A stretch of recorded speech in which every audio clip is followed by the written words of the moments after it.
Pozdrav svima i dobrodošli na Dragon PCG.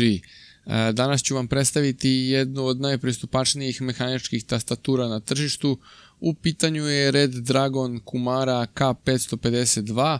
Ova varijanta ima pozadinsko osvetljenje u jednoj boji, a postoji varijanta sa RGB pozadinskim osvetljenjem. Kao što možete da vidite, ona nema numerički deo, pa je pogodna za prenošenje u rancu i daje mnogo ergonomičniji položaj ruku tokom igranja zbog manjeg razmaka. Kvalitet izrade je odličan i predstavlja kombinaciju aluminijuma i kvalitetne ABS plastike. Što se tiče samog pakovanja, dolazi u lepo dizajniranoj kutiji, a unutra se nalaze, kao što možete vidjeti, tastatura, o kojoj ćemo nešto kasnije, uputstvo za upotrebu, koje niko generalno nikad ne koristi, zaštita za USB, što je jako sitan detalj koji pokazuje koliko su ljudi iz Red Dragona mislili na sve. Također imamo ovaj zgodan alat za uklanjanje samih tastera. U pakovanju mnogo skupljih tastatura nikad nisam video da je ovaj alat uključen, a kamoli u ovom cenovnom rangu. Kada uklonimo taster, otkrivamo njihov mehanizam, a u pitanju su custom Red Dragon switchevi koji su ekvivalent Cherry MX Green switchevima. Oni pružaju jako prijatan osjećaj prilikom kucanja, a klik je prilično naglašen.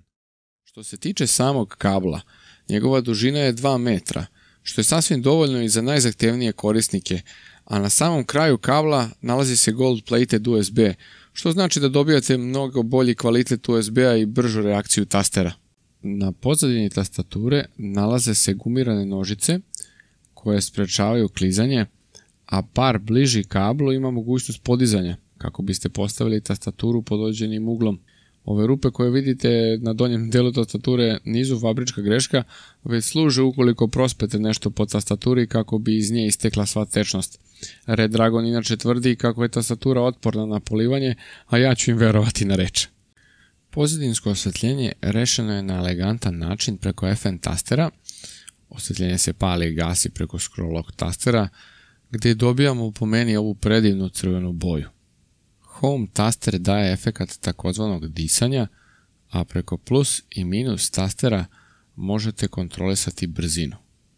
Također možete kontrolisati intenzitet osvetljenja u 9 nivoa, znači nemamo potrebu za instalacijom nikakvog softvera. Red F tastera ima multimedijalnu funkcionalnost u kombinaciji sa FN tasterom, a moguće je zaključati Windows taster radi bezbrižnog gaminga.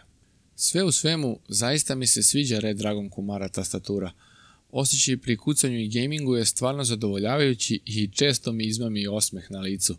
Kvalitet izrade je predobar za ovaj cenovni rang, što dovodi u pitanje zašto ostale mehaničke tastature toliko koštaju. Ako tražite mehaničku tastaturu koja vam neće probiti budžet, Red Dragon Kumara je odličan izbor. To bi bilo sve za ovaj review. Ako vam se svideo video, ostavite like i subscribe, to bi mi mnogo značilo. Hvala vam što ste pogledali video i vidimo se u nekom od sljedećih. Pozdrav svima, ćao!